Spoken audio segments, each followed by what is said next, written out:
Good evening and welcome to this month's edition of the Mackmyra Swedish whiskey tasting.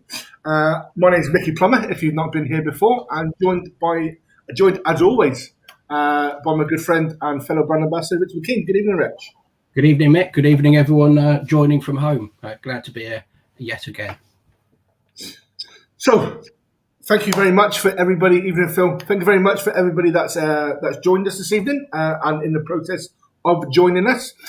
This is how the tasting will work this evening. So we'll start off with some brief announcements. We'll do an introduction and the history of Mackmyra, but we'll keep that bit short so we can get into the drams more quickly. And then as we go through the drams, even Shane, as we go through the drams, we'll expand on some of the points when we have the drams. And then we get into the whiskey. So, Rich, what's the running order going to be this evening? Yeah, great. So it's a little different to the order of the bottles in the packs that you've received. So the first one will be Brooks Whisky, then Mack, then Svensk Ek or Svensk Jak, Jaktlycka, and then Svenska Rook to bring us home.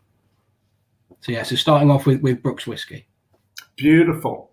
Beautiful. So we'll go through and discuss each whiskey one by one in the order that Rich just said there. We'll go through some tips on, especially for the first one or two, how you nose your whiskey, etc., and where the whiskey fits into the portfolios. We do suggest having a glass of water on hand, as well as maybe like a small jug or pipette or a straw, or even like a bottle lid if you're using that. It's to be able for you to add water to your dram if required.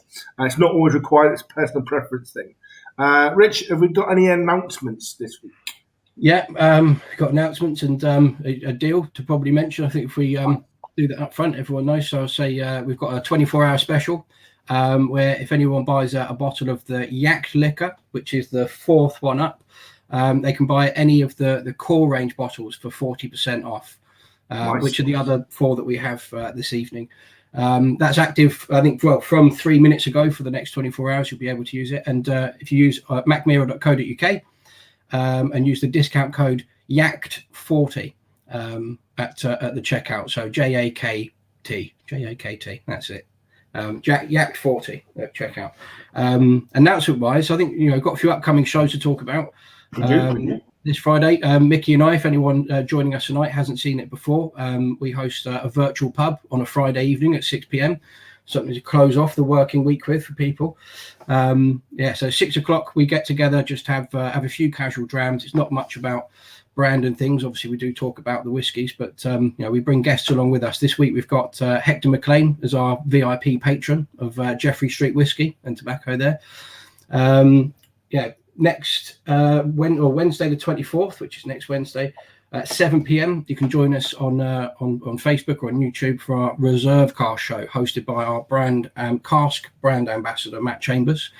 He's going to come along. He's got a few guests and things to discuss our private cask program, where you can buy 30-litre casks of our whiskey and design and create everything yourself in terms of whatever recipe and cask type you want to use.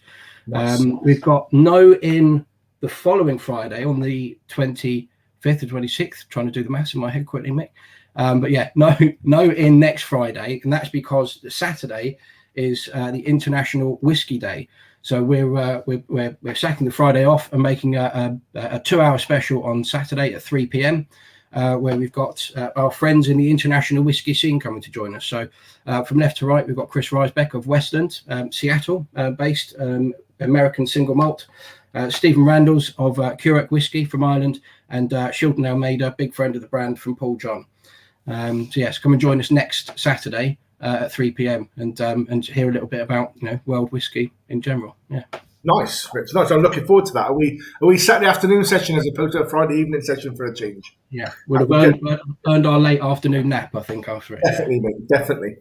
So, ladies and gentlemen at home, please comment, ask any questions that you might have. No such thing as a silly question. Well, me and Rich might call it silly if we don't know the answer straight off the bat, just to save our own graces. No, only joking, guys. Please feel free to interact as much as possible. What helps me and Richard not make things up, basically, so we've got something to talk about. Interact with everyone, Mick, and have it, have everyone feel like they're involved more than just listening to me and you prattle on. Exactly. So, guys, also, first off the bat, please let us know if this is your first time at a whiskey tasting, or if you're an old hand at in-person whiskey tastings. Is this your first virtual whiskey tasting? Is it your first time in Mackmyra, maybe? Or you're just a wee old salt with us and you just love tuning in to listen to me and Rich? I'd love loads of people to be in that last category, quite frankly. That would be nice. So, Rich, would you please start us off by giving everyone an intro into Mackmyra, please? Yeah, great. So Mackmyra, we are a Swedish single malt whiskey company. We also have two different gins that we bring out as well. We first started producing whiskey in 1999. But the idea came about a year earlier than that, in 98, when our 8 founding members had all been friends, studying engineering at university together, had set out on a skiing holiday and all brought bottles of whiskey along with them this year. And somebody at some point said, "Why on earth is no one making single malt whiskey in Sweden? There's a big appetite for it. There are hundreds of whiskey clubs in Sweden. It's very popular over there, but no one had actually been making it." So they set about doing it. Some of the things that they wanted to do from the very outset was to be quintessentially Swedish, to be innovative and sustainable. We've been in 3 locations since we begun. So we basically started off in a series of sheds in the founders' gardens. Then we moved into the Brooks distillery in 2002. So after 3 years of being in smaller places, and then in 2012 moved and started producing in the Gravity distillery. We've got warehouses all over Sweden and a few in Germany. We've got warehouses on islands, at the top of a mountain, and the one that I think most people who are familiar with us probably heard about it already, but in the Bodas mine. So the majority of our stock is maturing away 50 meters below ground in a disused iron ore mine. We've got 3 key ranges of whiskey. So we've got our core range, 4 of which and all of which we're trying tonight. Our seasonal range, which is a limited edition range that comes out twice a year. So we've got spring summer release and autumn winter release, and we're having autumn winter from 2020 with the Jaktlycka. And we've got our third range, our top range, most exclusive one would be our moments range, where the bottles will never exceed more than 4,000, and from this point on won't be more than 1,900 at a time. And that's some really exclusive stuff. Some really interesting casks go into it, and very special stuff indeed. Our master blender, or we call her our chief nose officer, that's her official title, is Angela Dorazio. She's the person responsible for all of our whiskies. Everything we're trying tonight is by her design. First or second woman, I should say, in the Whiskey Magazine Hall of Fame as well. So, if anyone knows who Jim McEwen is, he was our mentor for some time as well. So, some great credentials from her. And I think, that's probably it as a whistle stop tour, Mick, I think, because always keen to get to gram number 1, as I'm sure everyone else is. But I will say that we'll expand on some, if not all, of those points as we go through tonight. And if anyone does have any questions as we go through, as Mick said earlier, feel free to fire them in. So I think on that point, let's get into the first dram, Mick. I think Before we quickly do that, Rich, we've had a few people say that it's so Gavin Wills is their first Mackmyra here. Evening to Shilton. Kevin Vors, he's introduced a pal, so it's his second time, but he's introduced a pal. So welcome to Kevin and his pal. Ash Corbett, plenty of amateur drinking, but our first proper whiskey tasting. Ray Stance, hello Mackmyra, and whiskey tasting session. Brilliant. Glad you could join us, guys. I'm absolutely pleased you could join us. So, first out of the stable this evening is Brooks Whisky. I better grab my Brooks Whisky. I normally like this out of the freezer, so don't be scared to only pour maybe half of it or so. You don't always have to pour yourself the full dram, by the way, guys, okay? Or else you could end up racing through this and end up maybe a little bit worse for wear by the end. So, Brooks Whisky, guys. It's 41.4% ABV. It's light, it's bright, it's fruity, it's gently spiced, breakfast friendly. Really enjoyed Brooks Whisky. It's fantastic, quite frankly. So we've done this first because it's probably got the softest profile, but it also allows us to talk a bit about the early days of Mackmyra. So when we began producing back in 1999, our founders that Rich spoke about earlier used a tiny 100-litre still. There's a 100-litre charge that the still would take, which they had built and welded themselves.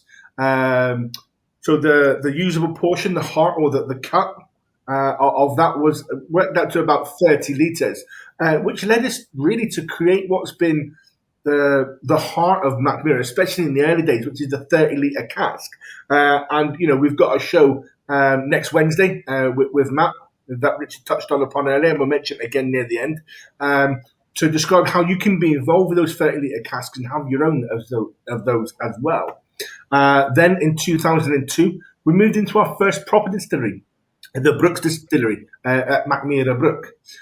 We brought 2 big Forsyth stills and began producing a much higher volume of spirit.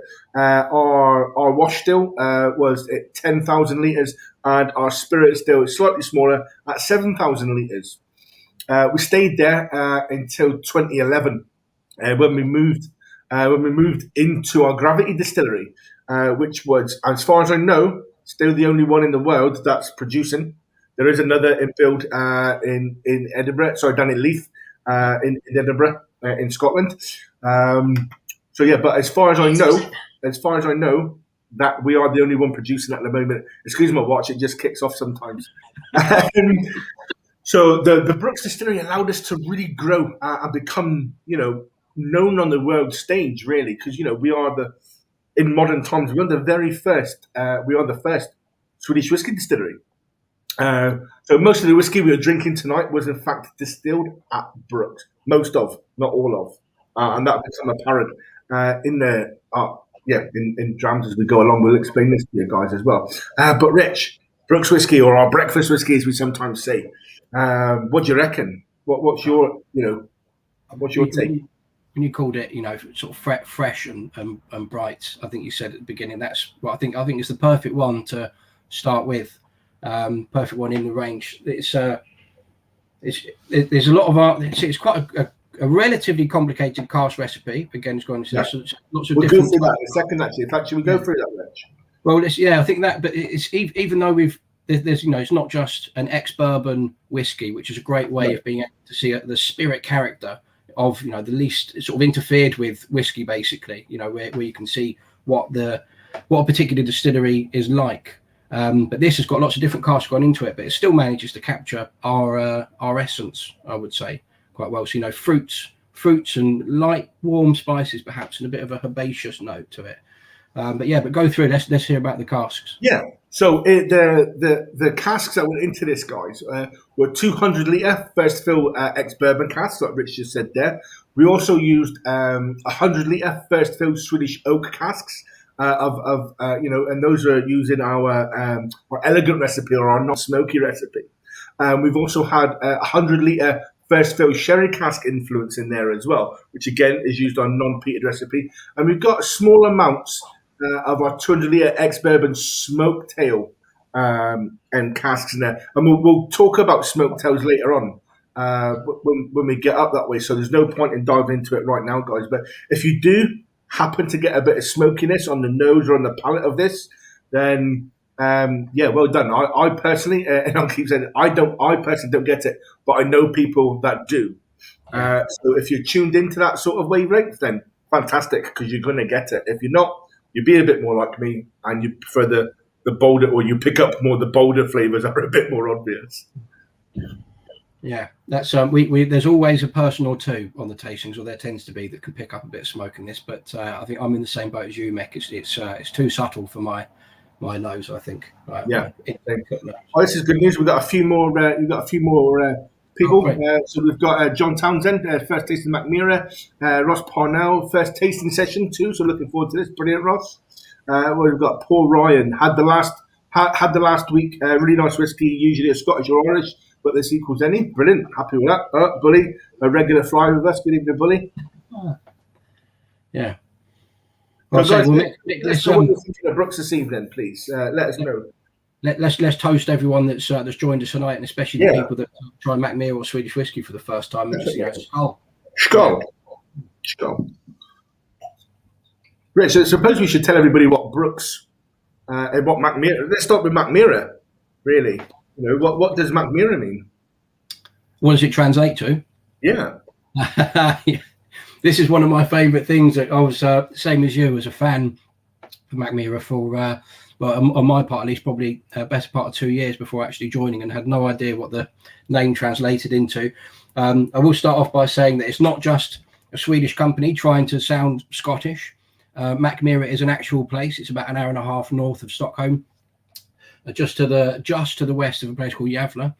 But Mackmyra itself translates, you sort of split the word into two. Take Mack and Myra, and Mack translates into in old Swedish language, which when the location where it is would have been named. Sort of flying, nibbly, annoying insect. Therefore, midge, mosquito, that sort of thing. But they're midge in my mind. And Myra, however one might like to pronounce it, would translate into bog or swamp. So actually, it's not just a company trying to sound Scottish. It translates into midge bog in Swedish, or in an old version of Swedish nonetheless, but Swedish nonetheless, which I thought was hilarious. I was about 3 or 4 months in before I found that out, and I've never got over it. Brooks, and then Brooks for Brooks Distillery. This Brooks whiskey is named for the Brooks Distillery.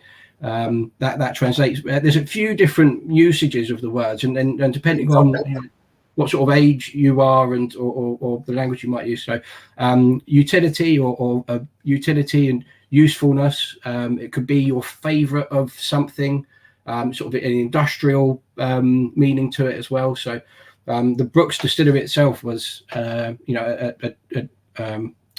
it's a factory, it's a mill, it's a power station, all sorts of different things being used for various things over the years as well. So, yeah, that's it. It's translation wise. And if anybody watching tonight wants to try and pronounce any of the names of the drams or type in how you think it might sound phonetically, you let us know. Micky and I were joined by someone called Moa Nilsson, aka Swedish Whiskey Girl, on social media a few weeks ago.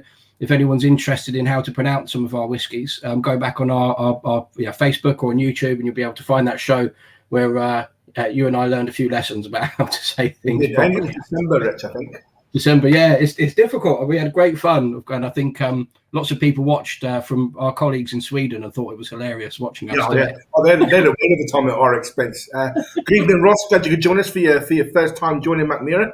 That's fantastic.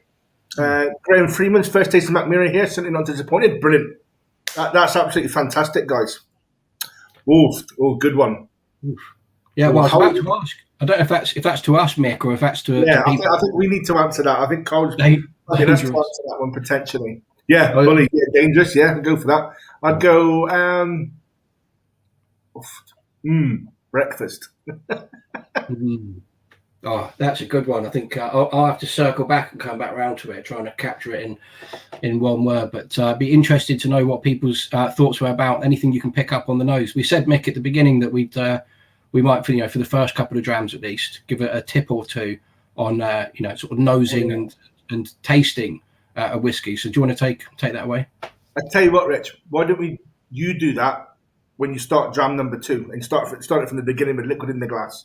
Because we were talking about trying to finish my liquid in the glass. So false on that one, do you know what I mean? It's a good point, Rich, and we should probably do that. So I think that will wrap us up with Brooks and that anyway. Guys, please feel free to still ask questions about Brooks as we're going through. There's nothing we've quite covered, but I shall hand you over to Rich to take us through dram number 2, which will be Mac. Let me just go through this last little bit, Mick. I don't know if you want to tread some water in the meantime, but I liked Ash's comment there with silky, because this is silky, nice. So you'll find some people, anyone newer to whiskey or new to whiskey tastings this evening, you might find as you sort of grow into the whiskey community, there are people around that will say you can't use the word smooth or shouldn't. I take a bit of umbrage with people saying what other people should or shouldn't say about their experience with whiskey. But silky to me is just that's another word, implies smoothness or softness. The snobs would have you demand that you say. I think you can describe it however you please. But definitely. I think the biggest takeaway, guys, before Rich goes into a bit of technique, right, is doesn't really matter what's happening in your glass, okay? As long as you can appreciate it, whatever way you would appreciate it, whether that's with ice, a bit of water, some Coke, some lemon Fanta, not bothered. All I ask is that you try it a little bit neat first, just to get the true feeling of it, yeah, and then mix it up whatever way you want after that, if you feel that you want to or that it needs it. Like I said, just be aware of what that addition to the whiskey is going to do for you. Yeah, and that's all I ask. You can drink it however which way you wish after that. Try it neat first. Appreciate how you're going to change the whiskey, and then knock yourself out. But Richard, take us through now with Matt a few 101s, if you will. So this is Mac. This is 40% ABV. It's been matured exclusively in American oak casks, which is the same casks used by bourbon producers over in the States. So with this will come. Actually, I might not lead in with any notes just yet. I'll just sort of say. Yeah, we'll do that at the end, mate. How I go about things. So, unlike wine, where you sort of swirl it around the glass to get everything going, because whiskey is, has to be a minimum of 40% ABV. The aromas within that liquid are trying to escape the entire time, so it doesn't hurt too much to at all once or twice to swirl it around, get it moving about, but you don't need to sit there the entire glass swirling it around to be able to nose it. Maybe a little bit just to get it around, coat the sides of the glass perhaps, but you don't need to sit there the whole time, but no harm if you do. First of all, you start so with the nose, because this is 40% ABV. It's not going to be as potent as some whiskies you get that are in the 50s and 60s, but nevertheless, if you start a little bit further away, bring it up to your nose. I'm going to be talking, of course, but as you're breathing in through your nose, bring it up to the point where you can get some, aromas from it, some nose notes from it, but without burning your nose at all. Find that spot for you.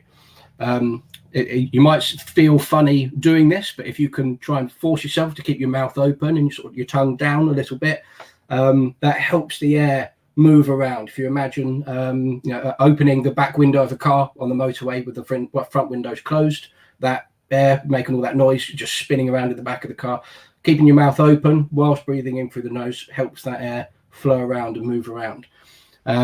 Another important thing to do is move the glass, just sort of slowly left and right. I wasn't ready for that close up, but here we go. So move the glass around a little bit like so, from nostril to nostril. Reason that you would do that is because sometimes one of your nostrils might be working better than the other, and you'll find that throughout the course of the evening that can change left and right as we go. So do that. So have a little move around. You don't need to put your nose all the way in the glass. If you do and you can handle it, fair play. But somewhere around the outside of it. The nose, the Mackmyra glass I've got here that some people might be drinking from tonight, it's quite narrow at the top, but if you were to turn the glass on its side like this, try to get your nose to begin with, and move it around of course, but to begin with, try and nose it from the top part of the glass here and not the bottom. The reason for that is you've got the heavier elements and the heavier alcohols and things that are more liable to burn your nose or give you that sort of burning sensation. So the lighter notes and the more sort of the fruity esters and things like that will be released from the top of the glass. So, and this is you don't have to do this to nose a whiskey. This is just some good tips, some best practice basically. As Micky said, drink it however you like, add what you like to it after you've tried it neat. You don't have to do anything that we're saying this evening, but if you're first time out at tasting, I think this quite useful hopefully for people. Yeah, first time with a new whiskey, by all means go through these procedures. But if you're returning to you're halfway down through a bottle or whatever, you don't have to keep doing this unless you really, really want to. Do you know what I mean? It's all very well and good, but your mates might start looking at it a bit weird in the pub if you keep doing that with every single sip, every single whiskey, and that's fine. If you want to do that, that's cool. I do that sometimes, especially if there's a lot of new ones that I'm playing with or whatever. But if you're halfway down through a bottle and you're at home or whatever, feel free to then, you don't have to use a nosing glass. Put it into a tumbler or something you're comfortable with. The whiskey, you've done all the nosing, and you appreciate the taste of it. So just bang it in a tumbler or whatever, or however you want it. Do you know what I mean? And go from there, guys. You don't have to do this every single time. Also, the other bits as well. So the actual, assessing. That's the technical side. That's the sort of technique that I would recommend rather than advise. Sort of using, but actually trying to discern one flavor or one note from another. Some people are incredibly good at it. Other people, I think, are just, might be very good at making it up on the spot. You and I don't think we profess to be, sommeliers, you and I, Mick, but we can pick up some things. It's so personal. There's an occasional bit, Yeah, and I will say, I think you touched on it a little bit earlier, but it's so personal of an experience that if you feel, and please, if anyone can pick anything up while nosing it now, pop it in the comments and let us know what things or flavors you think you can find. But if you think you can find something in it and you can put a name to it, it means it is there. If 100 other people can't find it in there, it doesn't mean that you haven't been able to. And if you can associate and you can put a word to a note that you're getting, it means it is in there, because you can get it. It's so individual to everyone as well. A couple of broad tips for those that might be new to it as well is, if you think you can find sort of sweetness or something that reminds you of sweetness, you can try and narrow that down. If you can't pick a word out for it immediately, and say, is it a fruity sweetness, or is it more of a confectionery style sweetness? So if you think it's more sweet on the fruity side, you can say, okay, well, is it apple? Is it pear? Are they berries? Strawberries, raspberries, blackcurrants, whatever it might be. Or is it on the confectionery side? And you think, okay, well, caramel, butterscotch. So you try and, rather than try and pick out individual things immediately, try and sort of, if you can, group it first, and then keep returning back to it, move it around, give it a little swirl. And I said about that, but just try and change things up in the glass a little bit to see if you can sort of just keep narrowing things down. To start broad and don't put the pressure on yourself, I think, is my message, Mick. To pick out individual things immediately. And I mentioned sweet and sweet there, because for me that's there. John, sticky toffee pudding. That's a fantastic note for that. For me. And I'll say now, while we have some come in, just, because people have had time to mull things over there for a bit. Yeah, vanilla lemongrass is a great one. White pepper. Yeah, white pepper's interesting for it. For me, this is like, caramelized pear or pear drops and vanilla, heaps of vanilla for me. Vanilla pods, vanilla itself. But yeah, orchard fruit. So our spirit character, our DNA, talking about that with, the Brooks whiskey, would be, for me, orchard fruits, warm spices, and herbaceous herbal notes with it as well. Well, that'll bring in Ash's comment then. If your herbaceous flora, mate, that would make sense for Ash's Parma Violets comment then. Brilliant. Yeah, cool. Brilliant. So while we have some of these, oh sorry, Matt, go on. No, just saying, this is some great stuff, guys. Keep it coming in. Yeah, for sure. But yeah, while we have some of those roll in, and we'll look at them afterwards as well, I think, Mick, if you don't mind, mate, I'll go through a bit of the Gravity distillery, because I mentioned that at the beginning. We talked about that briefly. So this whiskey, the Mac, is our first whiskey, the first whiskey to be completely produced at our Gravity distillery. So moved into this Gravity distillery here 2011. Production began 2012. It's 35 meters tall, 7 stories up. You can see a balcony at the top. That's where our roof bar is. And then from the floor below that, and each floor on the way down, is the next stage of the production process. So let us know in the comments if you've ever been to distilleries and where you've been and what you thought of them. But a traditional distillery is a horizontal setup, and you use a lot of energy pumping whatever materials you have and things that you're making from one room to the next in a horizontal fashion. But this Gravity distillery means that we've got we have these 2 big silos on the back of it that take the malted barley up to the top, and then each floor on the way down uses gravity just to let that stuff, whatever stage it is, go from one floor to the next. And we saved about 45%. We use 45% less energy at this distillery than we did compared to the Brooks distillery as well. It's not just about gravity there either. We've got our own sort of self-contained power station just to the side in this big shipping container looking thing. It's the heat. So you can see here the cross section of the distillery itself on the way down. So milling, mashing at the top, fermentation, distillation, then new make stored at the bottom. We have a self-contained sort of heat capturing system as well. So wherever heat is created at different stages of the process, that's captured, transferred into like a hot water system, that cycles around and can either be used to, you know, heat the offices that we have, or to go in and help and assist heat other parts of the process as well. So that heat is captured and recycled, which means that it's not just gravity saving us energy, it's that recycling of heat and the energy that comes with it that we use. And the distillery, that power station I mentioned, is heated by and fueled, by bio pellets. And the draft that we use, or that we have, which is the physical matter left over from the barley, from the malted barley in the first part of the process, that instead of going off to local farmers, that's sent off to a facility that turns it into bio pellets that comes back to us as well. So there's all these different things that get recycled. I mentioned at the very beginning, sustainability was one of the key things that they set out to achieve, an important thing for the founders back in '99. And I think this distillery and the entire setup around it is sort of the culmination of all of those objectives that they had. I think, Micky, you touched on it, but this is the only one we're aware of. We always have that little caveat, just in case one has popped up somewhere. But it's the only one, really, I think this is the only one in production in the world. There are some distilleries around that use gravity here and there in certain parts and things about it, I'm sure. But this is the first and only current, anyway, purpose-made and designed gravity distillery around. And Mick, you said about the one in Leith in Edinburgh popping up. And I think it's just, you know, I think it's such an amazing concept. And as whiskey's booming and the market continues to grow, hopefully this is something that, you know, you can see, you'll see more of in urban areas, because the footprint, you don't need a big area for your distillery anymore. You can do it in a small thing, you know, inside of a city, inside of a town. So, you know, that's one of the reasons why it's been, you know, good for those guys in Leith to set it up. And I think that's more or less it. There's so much more information about, if anyone's interested in learning about that. I think we've done some shows about it in the past. We really focused on it.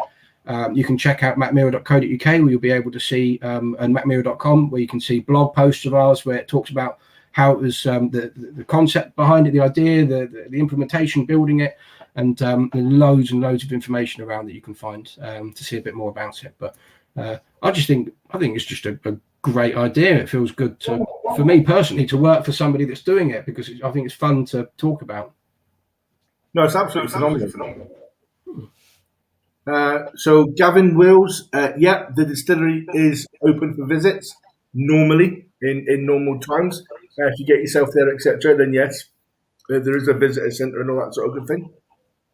I think if you're in Sweden, I think they are. There's still tours happening now, but if you're coming from the UK, I think I'm not sure you're allowed into Sweden yet. I think we're one of the countries on the naughty list.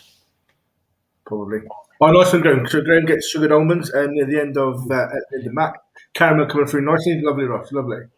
Caramel for sure. Yeah. It's a great interaction, ladies and gents. So please keep it coming. Any more on Mac, Rich? Well, I think that's it for that. I was talking the whole time, so I've still got some of my glass. So I'll let you move into Svensk Ek and Noah would have me say, and I'll catch up in a moment. So, ladies and gents, please feel free to pour your Svensk Ek. You'll have an orange label on the front of that, I believe, in your tasting pack. If you are in Scotland, it's not Svensk East Kilbride. Svensk Ek means Swedish oak. It's 46.1%. So the rest of the whiskies you're going to have now will be 46.1. It tends to be the Mackmyra magic number. It's above the percentage that you need for chill filtration, etc. So non-chill filtered, non-color corrected, as Angela intended. So, guys, like I said, this is quite a bit more robust as well. It is quite a jump up. So we've got a 41.4, then a 40. Now we're going to jump up to 46.1. So just be prepared for that. It's got a bigger mouthfeel, and it's going to have bigger effects and stuff like that as well. Okay. So we took this. The big point behind this are our flagship single malt, as it were, Svensk Ek, is the influence of Swedish oak. Now, Swedish oak grows a lot slower than normal European oak. It grows up quite a bit taller as well because it takes longer. So with that, it gives everything's a bit tighter in there, so it gives richer, more bitter, deeper, heavier flavors. There are fewer wood sugars, so therefore you don't have that traditional wood sweetness that you're going to get from American oak. It is very powerful in its influence. So, Swedish oak has been around for quite a long time. Even before the little story I'm about to tell you now, we had it obviously. But back in the 1830s, just after the Napoleonic Wars, the King of Sweden, the Swedish royal family, the Swedish royal navy, basically sent out emissaries to find the ideal place to plant oak trees for the future benefit of the Swedish royal navy. So obviously they sent these ladies and gentlemen out, and a couple of emissaries come across some cracking oak trees on an island in the middle of Sweden's second largest lake. So that lake is called Lake Vättern, and the island in that lake is called Visingsö. So once they found these trees outside this woman's house, and went, this is exactly what we're looking for. They took one down, took it back to Sweden. Everybody gave the big thumbs up and said, yes, that's the place where we want our future warship trees, basically. And so they planted something like 900,000 oak trees over 10 years on that island. Honestly, it's absolutely phenomenal. But that just goes to show the foresight that they had. Because, it takes those trees about 150-ish years to be ready. But, not massively long after they laid all these trees down, steel ships began to be brought into action, really. You're like, oh, man, what do we not know about that? What's going on there? So obviously the Industrial Revolution was quite a big thing. The Americans had some of the first steel ships and things like that. So that pretty much played to plans for future warships in wood. But 150 odd years later, the people that were looking after the trees phoned up the Swedish Navy, etc., and the royal family, and said, "That's your trees ready." So they said, "Well, thanks, you've done a great job, but we don't really need them anymore, We're going to make it out of some more solid stuff called like metal, if you don't mind."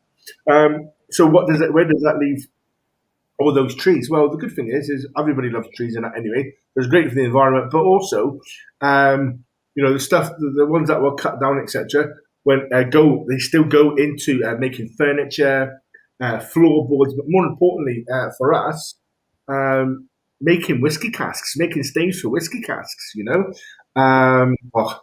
This is sorry to jump in, Mick, but just to let everyone know, this is Mick's favourite photo of all of the Mackmyra photos that we have.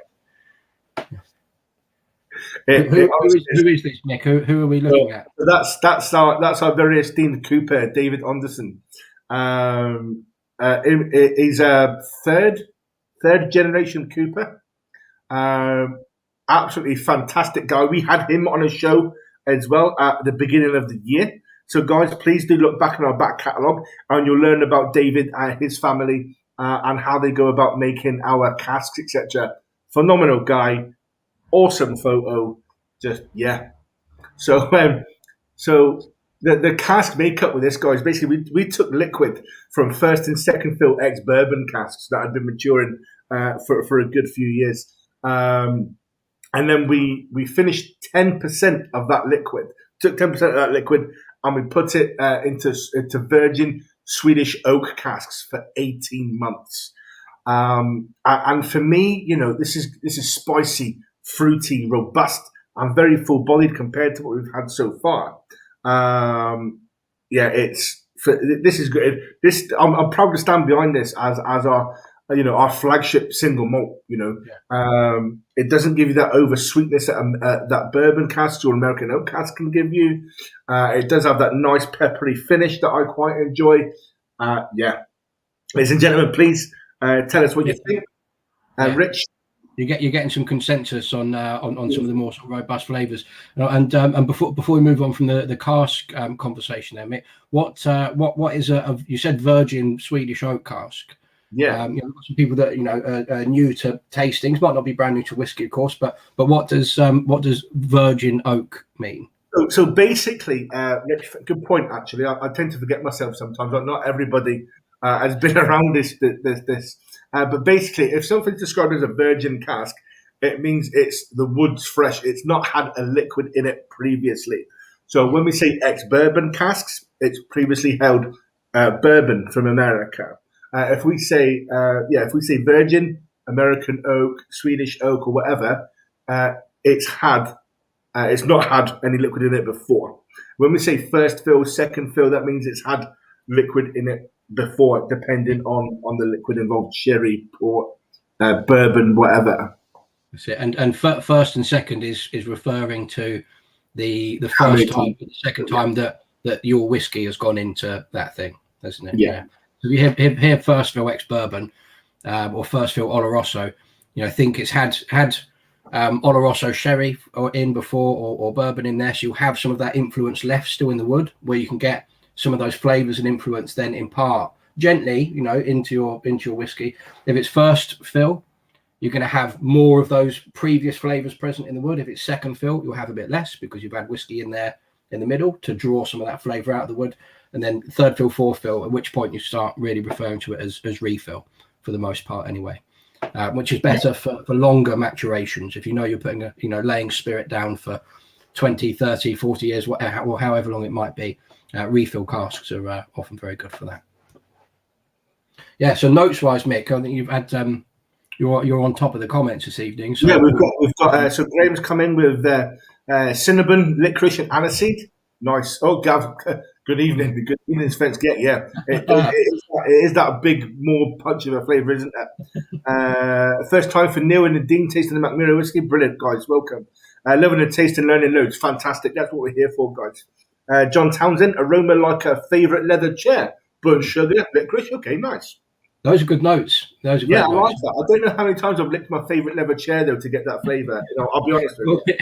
I see people say old boot leather and old shoe leather quite often, and I think I can if you've had it near your face or you've chewed on it, you're definitely going to know. I said it's very individual. So yeah. What was the? Oh, Kevin, yeah. Good hit of cigar there, yeah. So there is a bit of a tobacco flavour coming through there, Graham, in that spice. So depending, I quite like a nice cigar with my whiskey when the weather outside allows. Unfortunately, I live in Glasgow, so that's maybe only like 3 days of the year that I can really decently get outside for a cigar. And Kevin loves the fact that you can get the taste of strength and robustness, no harshness at all. A real late night treat. Brilliant, Kevin. Absolutely fantastic, my friend. And Neil, getting different tastes on different parts of the tongue. Yes, yeah, absolutely fantastic. So that's your tongue. The sides of your tongue pick up different things to the top part of your tongue. The front of your tongue picks up different things to the back of your tongue. The underside, the roof of your mouth, etc. It all combines to feed signals back into your brain, basically, or what's left of my brain, anyway. That's why my tasting profiles aren't very good, Rich. And it feeds all those signals back in to give you the answers that you're looking for, essentially. What does it remind you of? So these are some great notes and some great comments, guys. Thank you very much. I'm glad some people are learning things as well. That's always nice to hear as well. So thank you very much for that. So yeah, what's your biggest take from Svenska Ek, Rich? I mean, we've used that word robust quite a lot, and I don't want to overuse it, but that is that to me is, compared to the first two. I think we had a comment earlier. I'm sorry, I can't remember the name. I remember the picture if it comes up, but silky. Referring to at least Brooks whiskey. I might put Mac in that similar sort of category. This is moving into something that's not just the ABV, but that influence of the Swedish oak, where it's far less, or fewer sugars, wood sugars that you get in Swedish oak, in European oak in general, but Swedish oak in particular. Just of how slow growing it is, and the climate where it has to be compared to the Americas, for example. But robust for sure, and heavier, darker flavors. But there's also that for me, every time there's also still that fruit. You can still find that fruit. Yeah. But I sometimes describe it as, and it depends. I don't know. I don't do it on every tasting because, if you've eaten something different that day, or whatever environment you're in, you can experience a whiskey in different ways and find different things. But for the most part, I think I describe the influence of Swedish oak in this as having a cooking effect on those fruits I mentioned before, orchard fruits that you can find, more or less throughout the range as part of our spirit character, our DNA that I've been talking about. But the apple that I can find in Brooks Whisky and a little bit in Mac, this to me is now like apple pie, and like it's cinnamon and apples together. Because that cinnamon, the sort of darker, heavier spices coming from the Swedish oak, and the pear all of a sudden to me in this is baked pear. So I can still find that fruity sweetness, but it's a bit less sweet than it was in the others, and a bit more cooked basically. And then those spices are a bit hotter than the others. That sort of gentle spice I've mentioned as part of our style. There's a bit more to it. Definitely, I like that. Yeah, I love it. And the story about Swedish oak being planted, and then I think it was about the 1830s, and then I think it was 1863, maybe, give or take. Stuff like that, wasn't it? Yeah. The American Civil War and the two ironclad ships there. Battling it out. So only 30 years into a 150-year program of these trees waiting to be ready, and they were obsolete for their original purpose. So a fifth of the way into your long-term project. You wouldn't want to be the project manager on that one, would you? Do you know what I mean? Well, you said about how good it was that they were, very forward-thinking and planting trees, as any good statesperson would do. You think a few generations down the line, and building for the future of wherever you might be from.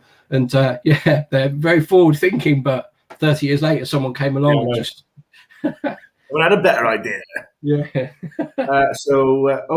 Ross Parnell, favourite one so far. The oakiness and robustness is very drinkable. Fantastic, Ross. Brilliant. Mick, just to jump in, I think it was Ash that said earlier about the silky. It was, yeah.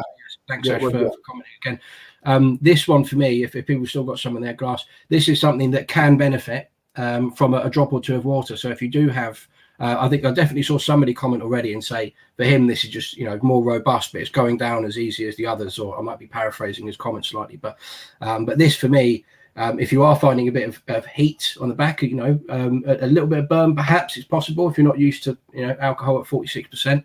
Add a drop or two of water into it, and even if it's not giving you any sort of burning sensation, add a drop or two anyway, and just to explore and see what happens. I think by a drop, I mean we're talking if that. Yeah. That was probably a bit more than I anticipated, but still, that's again, because you were doing it out of a big flask, man. No. Normally, Rich, that comes out in drips because of the straw thing. On it. Do you know what I mean? So it's going to annoy me. I'll show everyone how to do. I've got a fancy little glass pipette thing here. Let's see if I can do it on its go. On your dropper. Yeah, two drops and then one outside of the glass. So that would do, I think. Yeah, but then a little swirl around. And what you'll find when you add a drop of water into it, it will, you can get really geeky talking about this and about alcohol puddle theory and all these different things. But adding a drop of water to it, whiskey is history and heritage, but it's also art and science. It's chemistry. So you add a bit of water into it, you're changing the structure of that liquid inside your glass, and you're helping it to open up and to move around, and you'll get more aroma coming up out of the glass, and before it sort of settles back down. So always experiment. What you said earlier was absolutely on the money for me about always try whiskey first. Neat, as you would if you're trying someone's cooking for the first time, a particular meal, before you start adding salt and pepper to it. Respect the craft, respect the trade, and just see how it is, and then you'll be able to know whether or not you want to drink more of that stuff straight off the bat, and then exactly. But then add a drop or two of water to taste afterwards, or whatever mixer might tickle your fancy. Yeah. So a few more comments. So it made Ash think of dates. And Kevin again, that's a great shout, guys. Brooks and Mac are like spring and summer. Eck is definitely more a dark autumn evening to curl up in front of the fire. Yeah. I'll spin that up a little bit for you, Kevin, to make it a bit more summery. Take a double Eck, pour it in a highball glass or just a tall glass over some ice, adding some with this probably some pear juice. Some sparkling pear juice, and have a slice of apple in the top. That will really freshen it right up and get you out on the barbecue in the garden sort of feeling. Do you know what I mean? Cool. Right. I think it's the first time I've kept that. Oh, so a minimum. I assume Gavin means there about not adding. A big measure of water, just a drop or two. So we would say add a drop or two of water, and if you think you'd still prefer it more with more. Quite often, I think 3/4 of the whiskey I drink, and Mick and I drink enough. Not drink responsibly, please, of course, but I tend to add a drop or two, or a splash even of water to a number of the whiskies I have. Especially the higher ABV stuff, you get natural cask strength whiskies at the high 50s and the low mid 60s sometimes as well. They can, for me, even with my my palate drinking quite a bit of whiskey here and there, can certainly do with a bit of water just to take the edge off, if anything. Yeah. It does help. Do you know what I mean? It does help. Let's say majority of the time now, I do drink my whiskey with a bit of water in for the majority of the time these days. To be fair, I always thought you had to have it neat. I'm talking about a good wee scoosh occasionally. I think you and I have discussed this before, and at least for my side of things, I was told for years that it had to be neat. You have to drink it neat. It's respectfully to anyone that is watching tonight, and is of that position, and I do mean and respectfully, it's a little bit absurd not to just experiment and try with something you got in your glass. And also, there's I'll say before we move on to the Jaktlycka, Mick, there's only one way to drink whiskey. And that's the way you want to drink it. That's especially if you've bought the bottle, if you've bought that whiskey, if you want to add, and hopefully people won't winch too much of this. I know they will, but if you want to add, half a litre of Coke to a dram of whiskey because that's what you like, then do it. That's not what everyone does. And I'm not telling people to go out and do it, but I am saying, feel free to drink it however you please. Yeah. And before we move on to Jaktlycka as well, guys, remember our discount code. Jakt40. Buy a bottle of Jaktlycka, which is our next dram that Richard's going to take us through, and you'll get 40% off any of the core range bottlings that we'll have this evening. So buy a Jaktlycka, get 40% off any of the core range bottlings, and that's Jakt40, JAKT40. Nice. Okay. Jaktlycka. On to dram number 4. So Jaktlycka translates into happy hunting. Jakt, the first 4 letters of it, which Micky's mentioned for the code there, is hunting. It's basically a hunting wine. Is some of the casks, the influential casks that we've used in the recipe for this. We do actually have a video. If our colleague Carl in the background has got it ready to go, where Angela D'Orazio will be able to meet her. Our master blender, who is not, you hear blender, it's not blended whiskey. Every distillery's got one, or every group has got one, to decide what release is about to come out and which casks they have in their own warehouse. So still very much single malt, because it's from a single distillery and it's malted barley has gone into its recipe.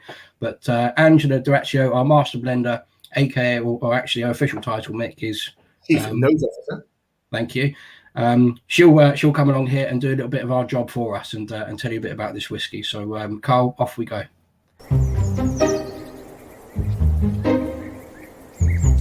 There's something absolutely magical about the Swedish forest. I love the treasures that I find just stepping out of my office a few meters outside of the distillery.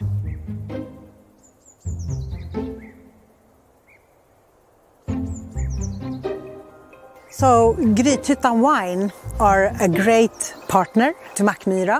We love their natural wines. The taste of this wine that gives the taste to the whiskey is subtle, soft, light fruitiness and fine spice. And it goes really well together with the aromatics of the Swedish whiskey.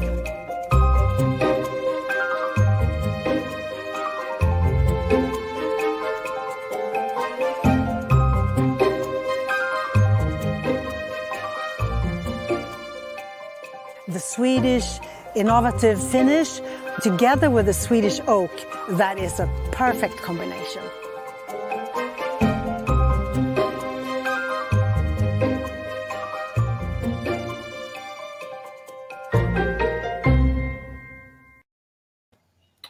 Lovely. Right, now Angela's done that. On to the 5th dram. Mick, over to you for the Spence Rook. Yeah. I knew you would try and cop out of it somehow, Rich. Honestly.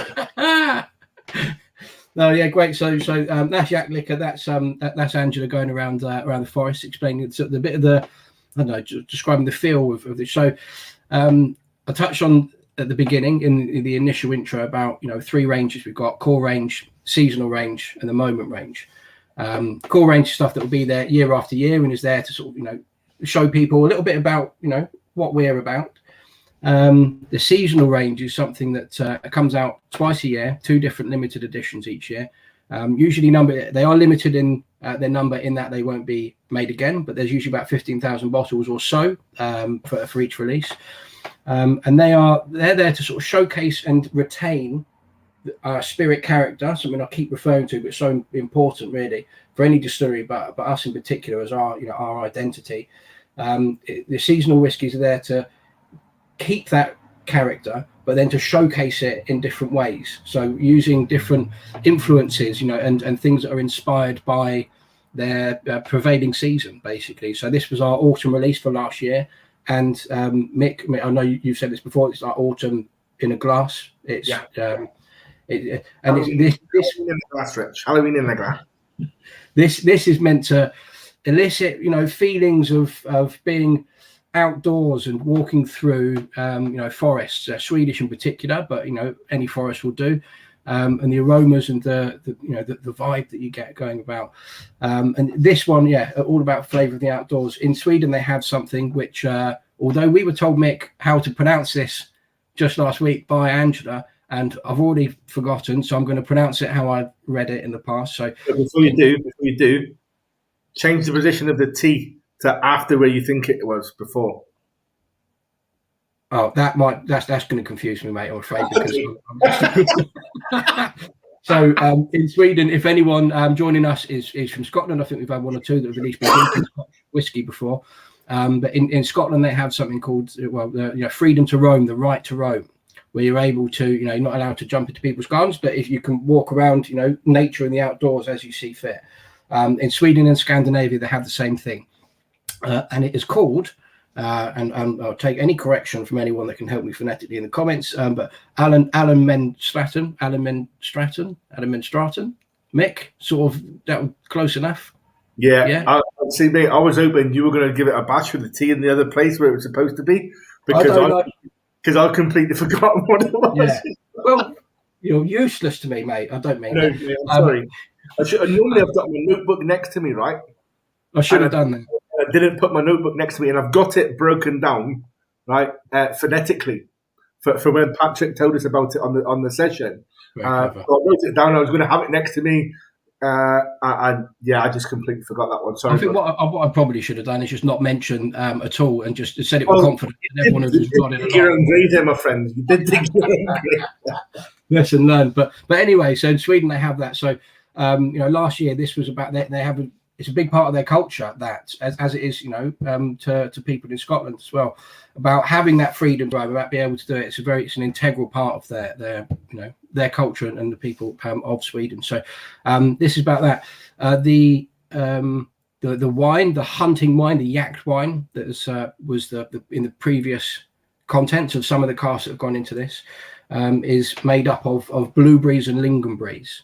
Lingonberries being a cranberry's cousin, basically, and I think Joe Wadzak, who's come, sort of a TV personality that's done some work with us in the past, is a Swedish rum, I think it is, Mick, has said that lingonberries, are like a better cranberry. He described it as. I'm sure he used more colourful language than that, but so they've come as cranberries on steroids.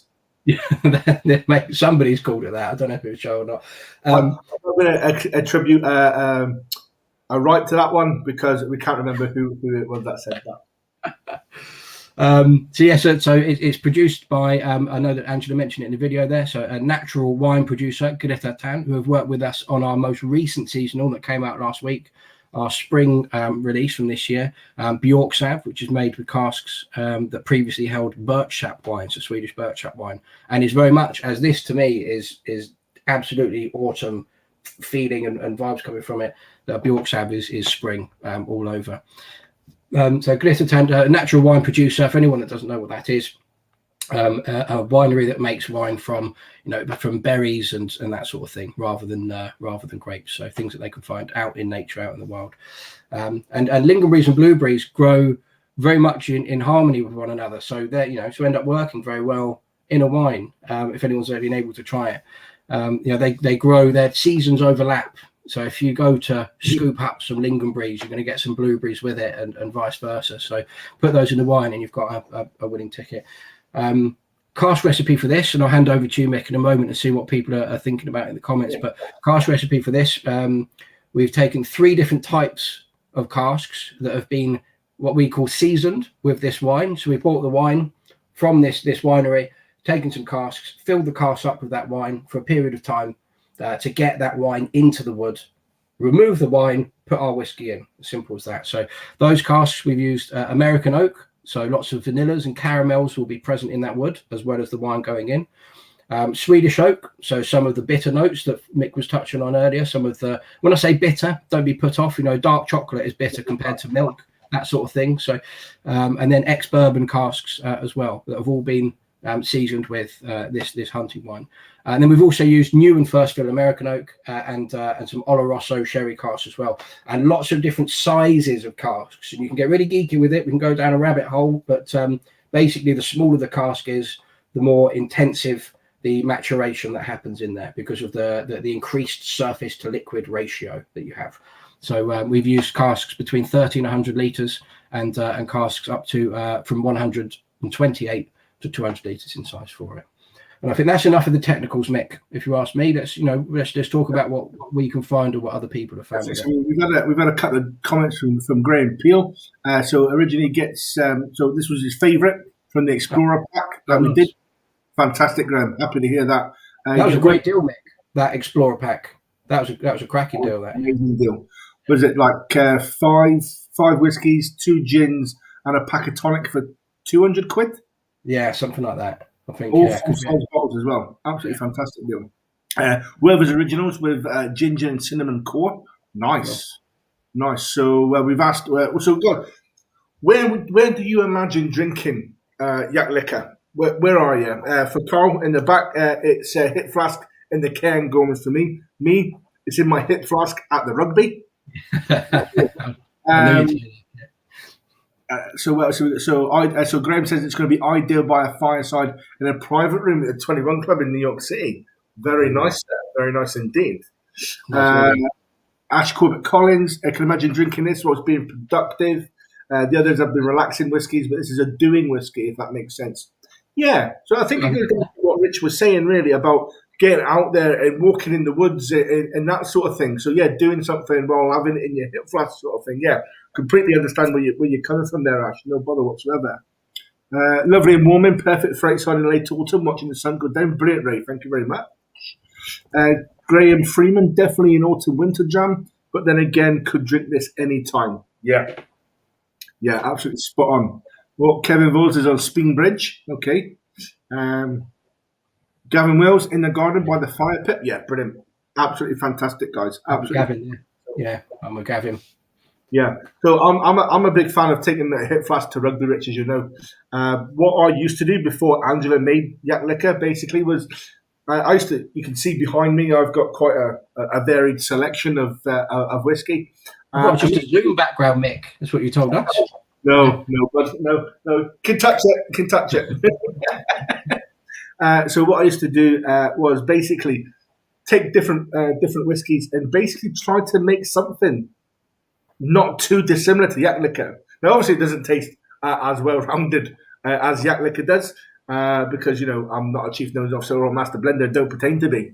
More amateur hobbyist to fill up my hip flask to go to the rugby with more than anything else. As long as it gives me that warming feeling, I've got a bit of smoke behind it, a bit of fruit for the sweet for that time of year. Yeah, phenomenal. No bother whatsoever. Gavin's not too sure how productive he'd be after having a few of these at work. Yep, definitely don't recommend drinking at work unless it's actually your job. Fantastic, guys. Yeah. No, please keep the comments and that rolling in. Keep the questions rolling in. You've been absolutely fantastic so far this evening, guys. So please keep that going. That's it. So Mick, the notes and flavours things are obviously important to talk about that a bit of each dram. What sort of things do you find with this, either tonight or in general when we've had it before? Yeah, no, in general, Rich, I do get that fruitiness that's being discussed in there. Do you know what I mean? And it is that sort of like not quite winter fruits like your stewed plums and all that type of thing. So it is more of that. It is more that autumn feel. So I always call it like my Halloween dram because it does remind me of that sort of time of year. So I don't mean it's a scary dram, as you're all finding out. By the way, it's certainly not scary. It's very enjoyable. What I mean by Halloween dram is just think of that sort of time of the year. Bonfires are starting to be lit in various places. You get the occasional bit of fireworks. So you get that sort of like haze through the air on a chilly evening. Do you know what I mean? It's not quite freezing cold, but it's definitely at least a jacket. Do you know what I mean? A hoodie and a gilet sort of thing. So you get a bit more snuggly as the nights are getting drawing in a little bit. You've got that sort of like smokiness in the air type thing. This is what that reminds me of. It's not too overpowering. It's not too much more towards a Christmassy type jam. For me, a Halloween jam if you're going to call it a holiday, but definitely that perfect autumnal jam for sure. Nice. Yeah, I think I get those berries. I get berries with this for sure, and I feel like on the nose. I don't know if it's just the idea and the concept has already been put into my mind, but I feel like I can find leaves, the autumn leaves, as you're walking through a forest, and some of those that have been there for a little while, some of them that are a bit fresher and things, but kicking them up as you walk through. But on the back, on the finish, which is obviously after swallowing what you have in your mouth from it, that there's a bit of a drying sensation with this compared to the others. Yeah, so a little bit. It's really fruity and quite big and vibrant on the palate. You swallow, and then there's a bit of a drying moment. But then for me, and I have to be honest, that's I'm not often a fan really of dry finished whiskies. Things something like an Oloroso ex-Oloroso cask whiskey that's been just in or ex-Oloroso cask for 13 years or 20 years. It's a bit too dry for me. But this, the first time I tried it, I had that drying experience. And then at the end, and hopefully let us know if you agree or not at home, but it builds back up in like this big fruity crescendo and this big fruit bomb at the very end of it. So I had a bit of a journey the first time I tried this, and I thought, I don't know if that finish is as much for me as some of the others that I've had of ours. But then that very final part of it, where you get those fruits and those berries just come back and explode, that for me, that made it for me. So so let us know, anyone that can pick out any notes, any particular things, please let us know as we have with the others in the comments. But there's a question there from Phil. What's your perfect blend of the whiskey, Mick? Have you got a secret to share? No, I just tend to pick things, right, that I know I like, right? Add them together in small amounts in a measuring jug, right? Have a wee pour out the measuring jug, have a quick try of it and go, it could do with a bit more of this or a bit more of that. Or go, bang, no, that's it. That's the business right there, and then just fill the hit flask up. So I've not done the same one twice, and I've been to lots of rugby. So which sort of combination was going to stand out the best? Let's put it this way: I've never not drunk one, and they've always been quite palatable. I have preferred some over some others, but again, what you prefer on a certain day is going to change as well. You're going to maybe not enjoy a particular whiskey very much on one particular day. You go back to it a couple of weeks later, and you really quite enjoy it. That's the great thing with whiskey as well, guys. Picking up on some of Richard's 101 stuff from earlier is as well as drinking it your way, don't be put off a dram. If you try a dram first time and you're not that keen, don't just write it off. Yeah. You might not be in the right mood. You might have had the wrong food to bring out that particular dram or whatever. Yeah. There's going to be so many variable reasons why you didn't particularly maybe enjoy that dram that time. Yeah. Give it a couple of weeks, go for it again. Don't write off a whole entire bottle to think, what, that's not good for me. Yeah, I think that's bang on. How many times in your experience with all those bottles you have behind you, have you seen a bottle come on the market, it's being sold, you've managed to get one before it's sold out, if that's the case, and but it's something you've never tried before, is what I mean. You bought a bottle without trying it before. Yeah. How many times have you poured a dram of it and thought, oh, I'm not sure about that, and then you return back to it, you know, days, weeks, months later, you pour another one, and all of a sudden you think, this is bloody marvelous. How many times has that happened to you? It's been a good handful of times, Rich, I'll be honest with you. It has been a really good handful of times. You know, I poured one and tried it straight out the bottle as soon as opening it, and I've gone, oof. And that needs to sit a wee while. So I'll leave it an hour or so on the side. I'll maybe have something else or whatever. Or one's gone, you know what, that's not for me today whatsoever. And gone back to it a little bit later on and found different parts of it. You know, I've had ones as well that I've really enjoyed. First time I've had it. And I've gone back to it going, oh, it's going to be a great dram. You pour it, you drink, and you go, no, that's not for me today. You know, leaving it in the glass. Sorry, mate. Sorry, but I beg your pardon. But leaving it in the glass a little while as well. Sometimes you pour a dram, you're not too keen on it, you know, and you think, oh, well, maybe not for me. Leave it in the glass a little while. If you've got something that you can cover the top of the glass with to stop, you know, all the alcohol and the flavour gradually escaping from it, just so that, you know, some of the oxygen in that glass will react with the liquid inside. I talked earlier about, you know, it's chemistry and science as well as history, heritage, and art and craft and things as well. Let it sit out and breathe a little while as well, and you'd be surprised at how much some drams can change with just a little bit of air to them. So leave some things out. I've got a dram or two behind me that I was so excited to get, a bottle or two, and poured it, had it, wasn't that keen. Then I left it. Another time poured a second dram, left it half an hour, still wasn't that keen. You know, third time I went back to it, I left it for an hour, which is a very long time indeed. You know, it probably means it's not whiskey for me, maybe, but left it for an hour in the glass, came back to it, and it was absolutely delicious. So things can change with it. Yeah. And Buddy come up with a good point there as well. When you're blending whiskies together for like a hit flask experiment or whatever, and he's right, absolutely spot on. It can take some time for them to marry together properly, and that will change from initial reaction together, to then letting them actually mellow together as well. I tend to make mine about an hour before I leave the house, so it doesn't really get that much chance to mellow in together. But maybe I'll change that view and make it a Wednesday before I go on a Friday or something, like, you know. But no, Bully is absolutely right, and it's very much akin to what me and Rich were saying with a dram in the glass. You know, see the dram in the glass, you're going to maybe want some of the ethanols to burn off sometimes, you know. And that's just maybe the difference between you taking it first of all as soon as it's out the bottle and a bit more volatile to then actually sit, and some of those ethanols actually burn off. Pretty quite a strong word. Your dram's not going to burst into flames on you. You know what I mean? Dissipate. Yeah, that's a better word. Thank you. Yeah, that's a better word. So to dissipate out of your glass, basically. It also happens quicker if you use a tumbler, because it's got that wider opening. So if you do go straight into a tumbler with it, you know, it's all dissipating out the side, not the liquid obviously, but the fumes, as it were, the ethanols are dissipating out the side, as opposed to in these sort of glasses, in like Glencairns and Capitas, you know, nose-in type glasses, where it's supposed to concentrate it towards your nose, etc. So a couple of guys haven't seen us in any bars in the UK. We are mainly in more specialist whiskey bars. So we are out there. If you got a local or whatever, Gal, I believe you were down in that there Executor.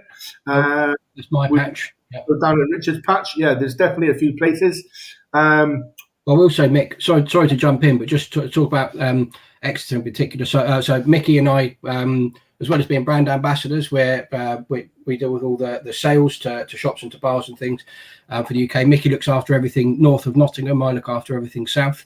So Gavin, if you've got a local that you drink in, or you've got some bars in your area, and they don't stock us, mention that you might like to try, or you might like it if they did, and you know, get them to get in touch, or you know, put us in contact with them. We can send them some samples and see if they're interested in it. And I think that goes for anyone that's watching tonight. If you do, we're happy to send samples out to people and information and things as well that they can try and see if they do want to start. Local, ask them.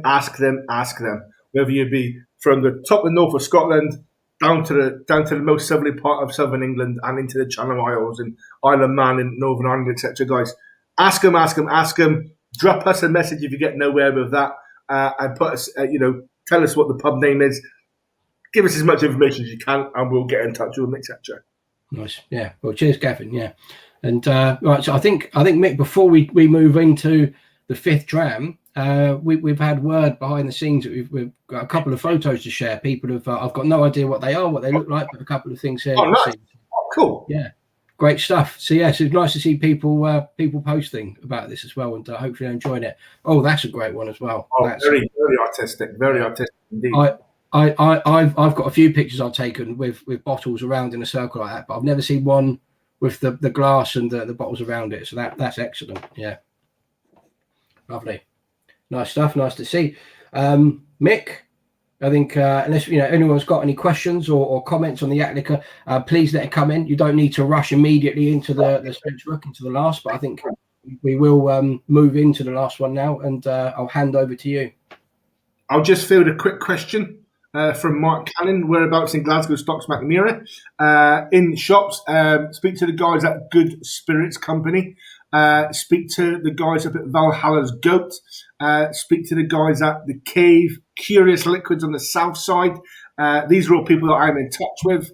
So please do speak with them. If they don't have it, they will get hold of me rapidly and get it in for you. I think that's a good point. Just to recap before going into the end, we've got that deal on where if anyone wants to buy, a bottle of the Jaktlycka that we've just tried, you get 40% off of any of the other bottles we've had this evening.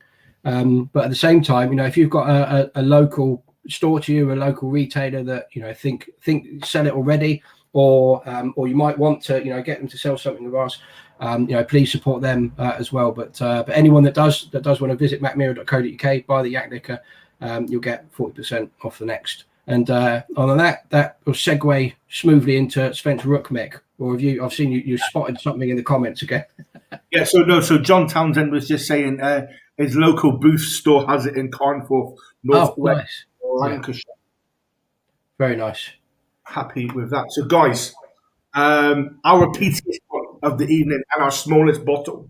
Because when we do small batch runs of this, it's only in a 50 cl bottle. I know some people grumble about that, but sorry. It helps keep the price down, so it's more affordable to try, and it allows more people to try it per batch run as well. This comes in at the Mackmyra favourite number at 46.1. It is quite smoky and herbaceous, as you will get to know, and we'll go through the tasting notes and cask makeup and stuff like that at the end, guys, okay?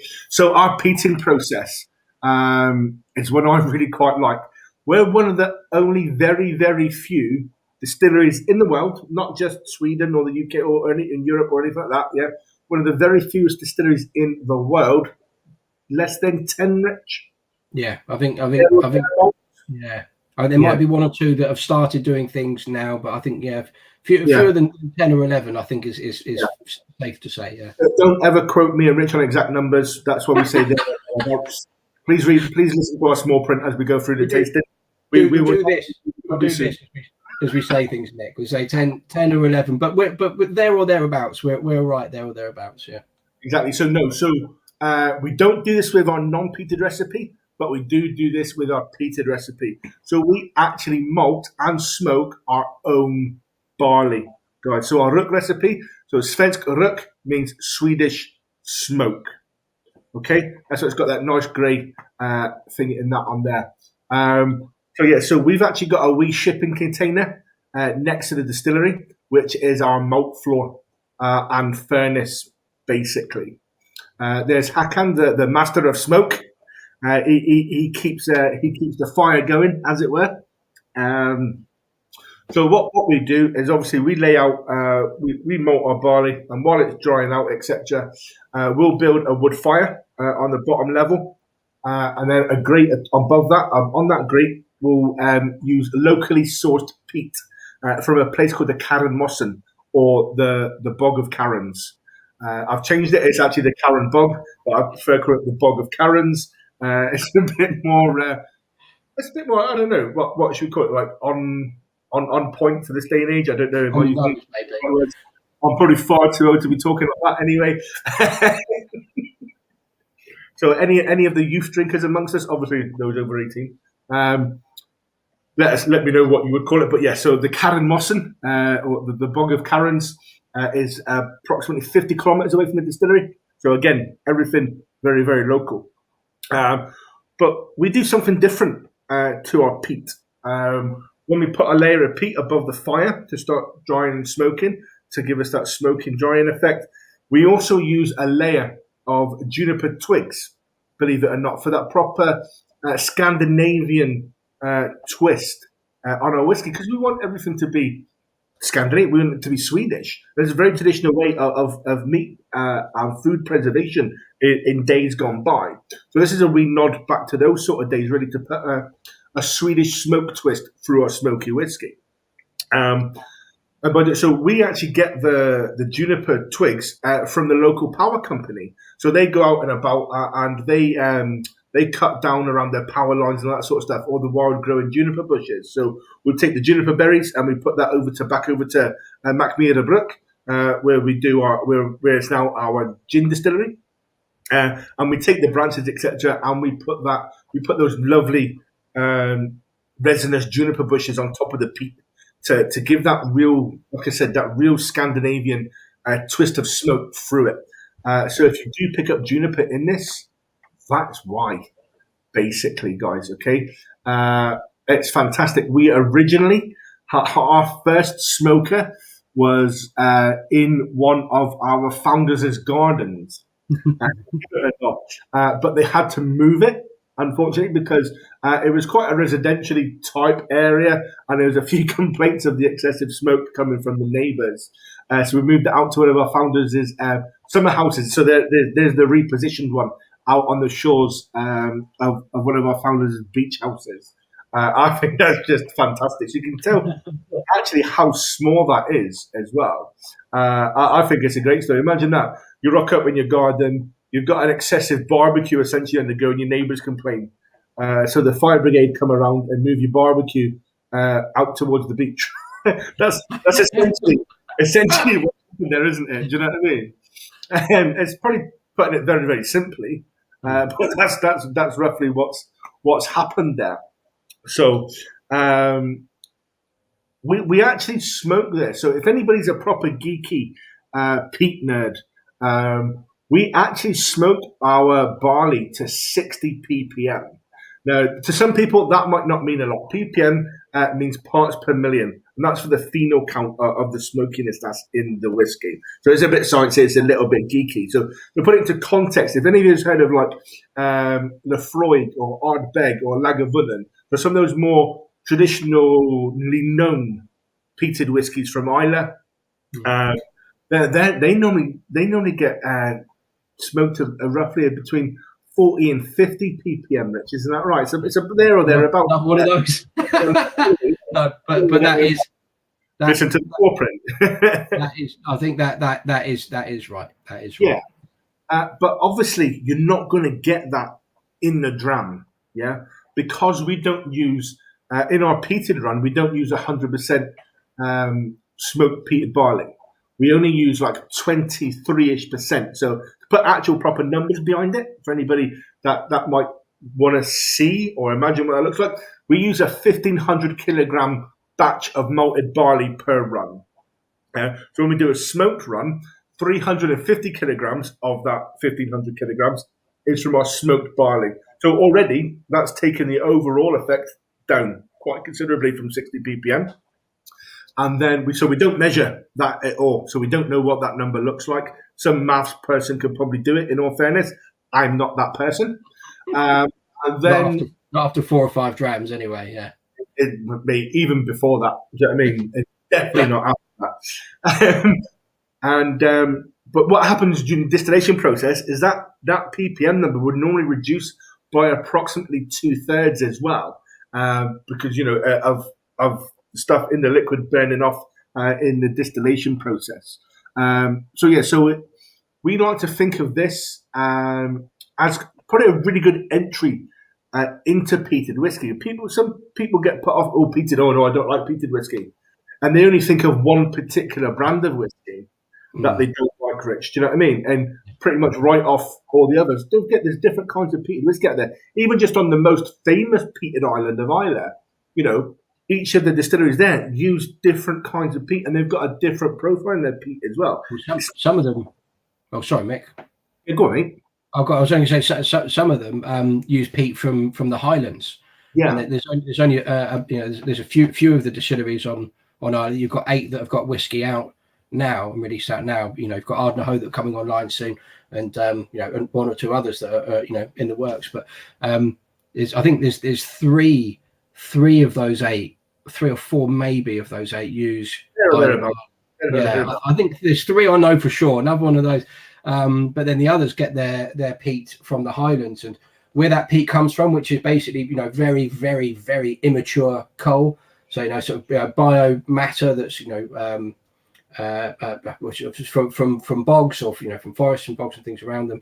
A few meters below ground, depending on where that peat is. That sort of fuel source for burning will have not just an impact on the flavour, it makes up the flavour or the notes that come out of it. So in the Highlands, you might expect to find things that are a bit sweeter. There's a sort of sweeter peat or smoke that comes from this peat.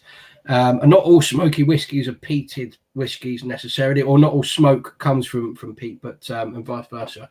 But then Islay, the peat from Islay and the distilleries that use that has this sort of quite apparent iodine or TCP notes and aromas that come through it, whereas the distilleries not just on Islay but across Scotland that use Highland peat. I know Highland Park, for example, as well, use Highland peat, and that's a more heathery sweet smoke. And ours, and as you said, Carrie-Moss and the bogs that we use that are a very short distance away, or relatively short distance at least, from the distillery, the peat that we use, first of all, for sustainability's sake, is the top layer, where it's we're not digging down all the way deep down into the ground to get things, and that is better for sustainability, and it means we get a smokier effect rather than what you might describe or associate with a peatier note or aromas that come with it. So white peat you would describe it as, even though it doesn't appear white in colour. But different peat from different places and different sources will have an enormous influence on the last effect. Mick, while you telling everyone then about our peating process and things, we've had quite a few comments coming in. Don't know if you want to take that away. Yeah. So Graham's not a fan of peat single malts, but once got past the nose, found this to be my favourite. Well, there you go, Graham. I think that's perfect. Nicholas, Mick, before moving on, but that just goes to show how not every peated whiskey, if someone's ever tried, as you said, rightly so, if someone's tried a peated whiskey before, thought, I didn't like that, don't rule out the rest of the other, peated whiskies you hear about. Depending where they're from and how these things are made, it can be very different indeed. So yeah, so great to hear that we've helped someone on the journey a little bit there to discover something that they thought they might have written off. I don't know if that's exactly how you felt, but very good. Yeah, no, absolutely right, Rich. So Nicholas, lovely whiskies. Thank you for a great tasting. No, thank you very much for coming. He's a fan of smoky whiskies, and the Svensk Glück was his personal favourite. We'll try it together with the stars soon. Brilliant. Absolutely fantastic. Ash, surprisingly easy to drink smoky whiskey, which is dangerous. Yeah. And again, it's 46.1%. So it's, it's not juice. Reminiscent of an Islay malt, sweet and smoky. Yeah. Okay, John. Yeah. Yeah, I'll take that. I'll take that. So we were just talking about Islay peat being different to the peat that we have there, but an Islay malt, I will sweet and smoky for sure. I'll definitely take that as a comparison to Islay malt. But you and I, we've spoken about this dozens of times, Mick. But we love sweet and smoky whiskies. That's peated whiskies on my shelf probably only make up about 15% of what I've got behind me. But yeah, there or thereabouts again. Yeah, quite a bit. About 90% down to 10%, depending. but I love a peated whiskey. But for me, as we saw just through there, sweet and smoky for me. That sort of that juxtaposition of two different things, that balance that can come with it. That's me all day. Yeah, we should have some nice things coming up later on in the year for people that are into that sort of thing. Rich. But we'll not say any more about that, or I'll get in trouble. So Kevin, he loves the sustainability aspect. Brilliant, Kevin. Absolutely fantastic, mate. Thank you very much. And it makes you admire us more. Brilliant. Probably peat on the nose, but actually quite light on the palate, really drinkable. Yeah, very much so, Graham. Very much so. Graham Peel, it's as if an angelic nurse came into me in the midst of battlefield and wrapped me in a healing bandage, imparting warmth and comfort. Wow. That, Graham, I think we're going to have to, Carl, can you copy and paste that?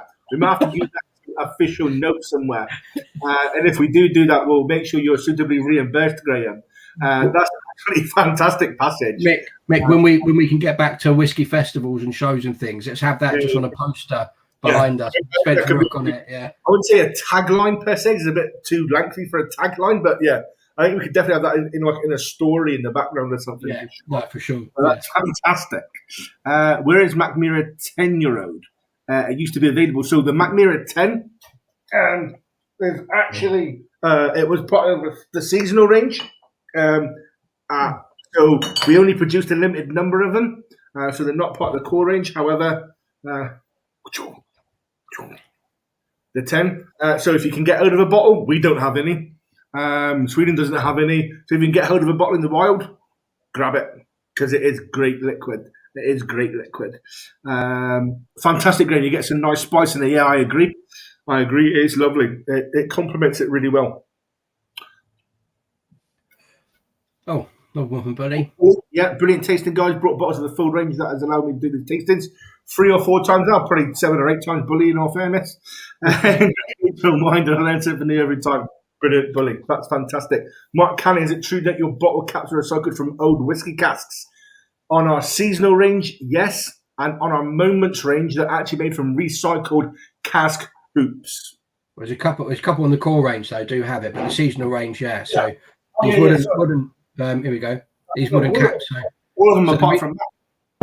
So recycled cask, yeah, you're right. So when we spoke, or I spoke earlier with the Jaktlycka, I believe, about we use lots of different sizes of casks as well.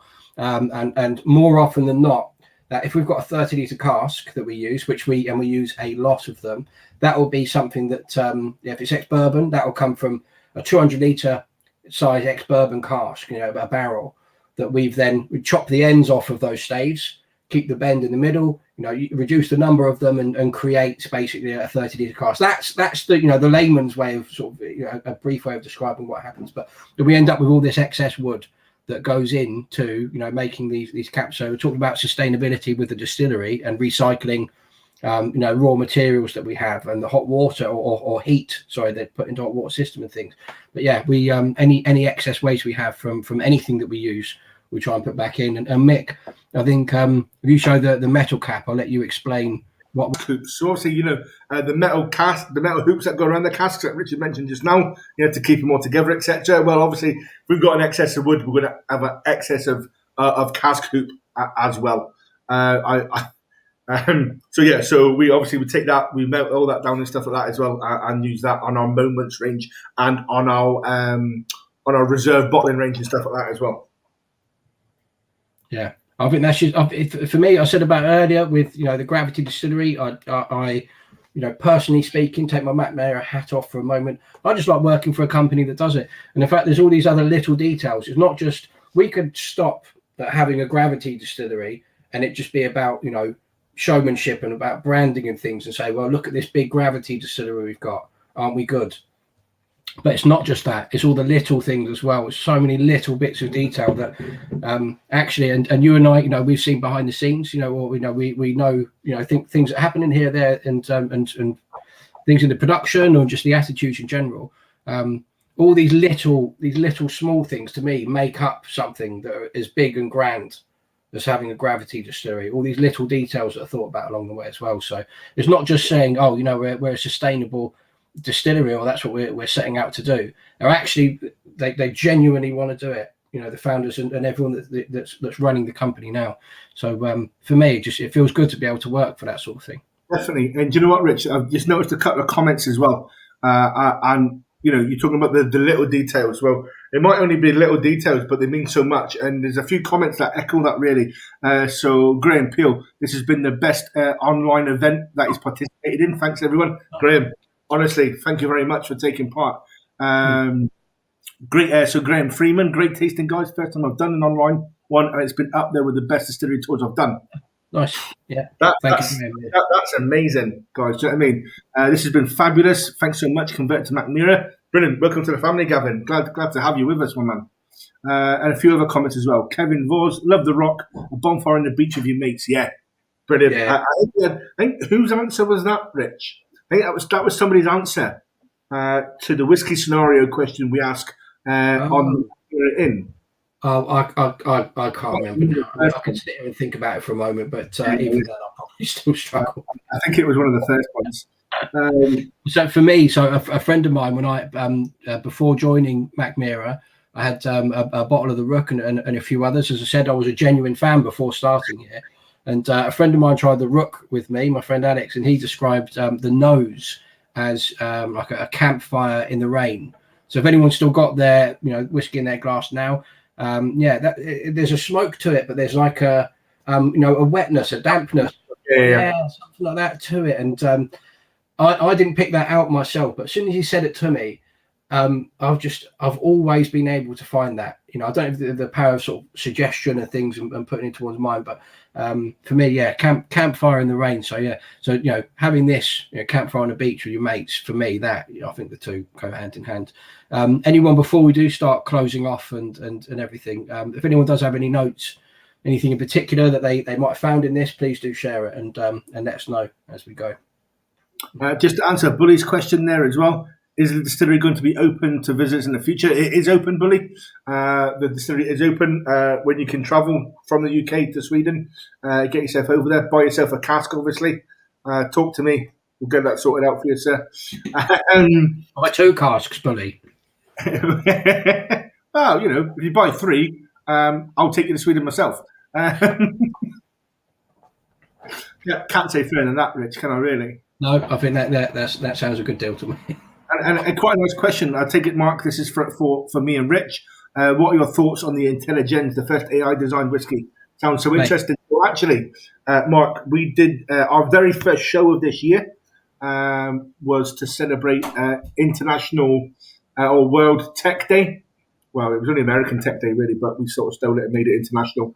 But that was our first show of the year. I think it was the 4th of January. So if you look back through our videos and stuff like that, you'll get a more in-depth view on that one there, Mark. But I think it's fantastic. Yeah, it is. It is really good. I'd say rather than us sort of bleat on too much about it now, go back and check that video out, and you'll see our thoughts and loads of details on it and things as well. But for me, that was one of the whiskies that I owned before starting. And that was one of the things where before I even thought there was a chance of being able to work here or get a job here, that's something that made me think this is someone, this is an outfit that that I want to be part of, even, working or buying it and drinking it, but they're working for it especially. I thought I'm a big fan of history and heritage and tradition, not necessarily just in general, but, when it comes to whiskey and things as well, but innovation and doing things differently. I didn't realize how much that meant to me until I saw that whiskey come out. I remember As You Are Mick of the Somerton Club, and I think November 2019 they sent a little offer out to say we're doing a deal where we can get you a discount on Mackmyra's Intelligence. And I'd never thought that a whiskey company would do something with AI. I don't think it's there might be some people that are dead set, a bit dogmatic on tradition and things, that think it might be a bit heinous to do something with it. But Angela, just anyone that hasn't heard of it before and is thinking about AI now and think that sounds crazy, an AI system came up with, generated lots of different cask recipes and variants that we could use to make a single malt. But Angela D'Orazio, who we've met in that video earlier, was the person that decided which recipe to use at the end after a long, laborious process of things and testing different recipes out. So AI generated, human curated, I would say. So two things hand in hand. But for me, I just that had a big connection with me somehow. I don't know what it was, but it flipped a switch. The Scottish distilleries wouldn't be able to do it. There's nothing to say that they can't, but I think for the most part, apart from a few new ones, maybe coming online now that are looking at doing lots of innovative things, the big guys or even the medium guys, the established operations, might be a bit.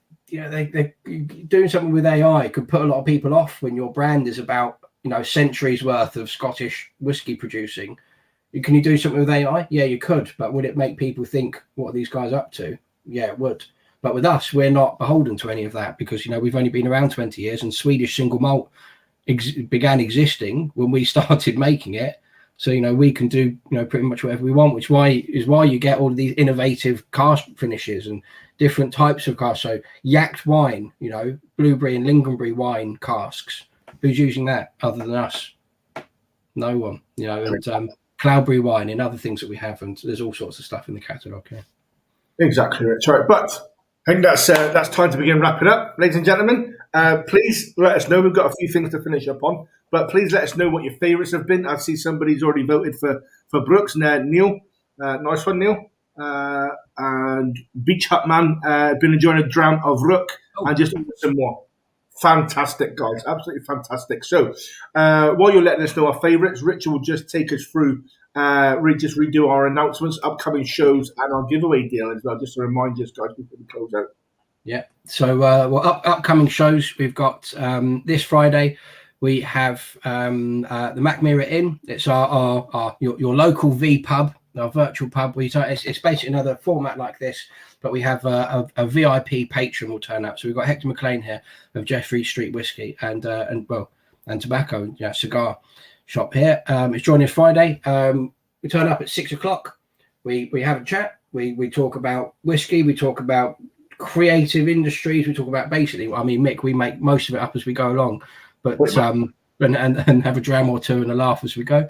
Usually about an hour or so, give or take. So not too long a show. Wednesday the 24th. So next week we've got at 7 p.m. a reserve cask show, and the reserve casks for us is the reserve cask program. 30-litre casks that you can buy and have freshly filled. So you decide what type of cask you want: ex-bourbon, Swedish oak, Oloroso sherry, whatever it is. The type of spirit.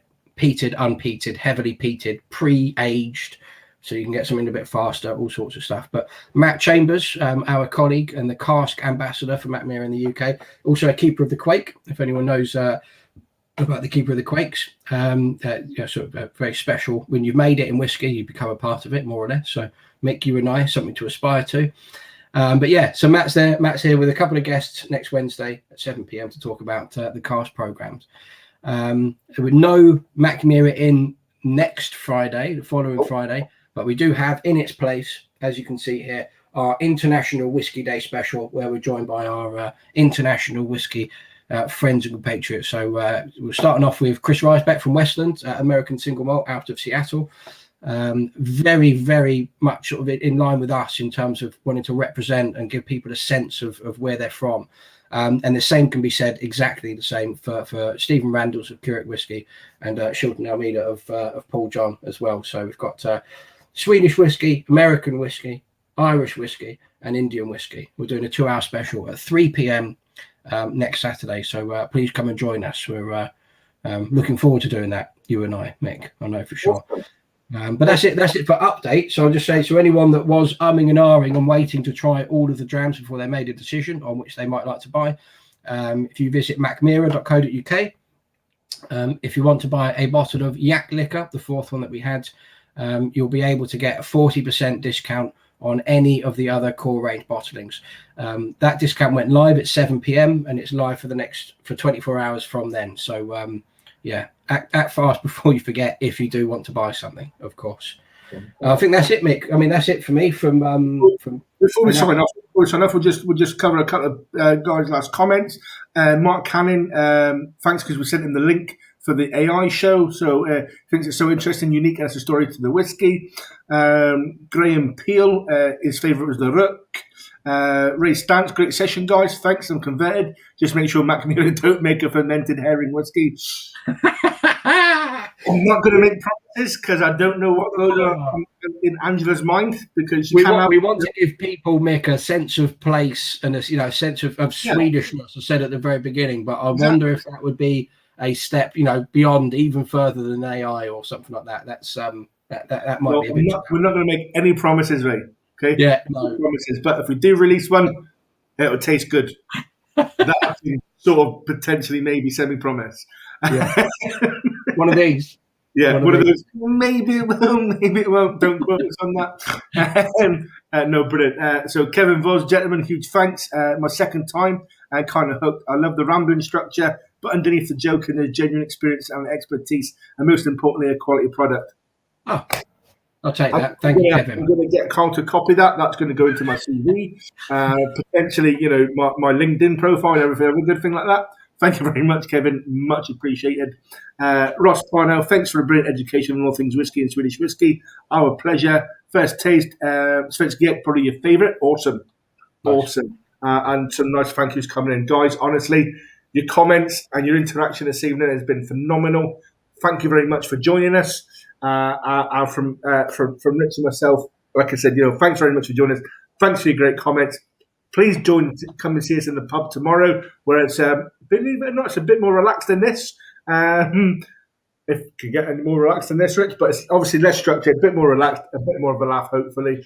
And we'll have a good bit of crack. So, and for me this evening, and from us all in Mackmyra, skål. Skål.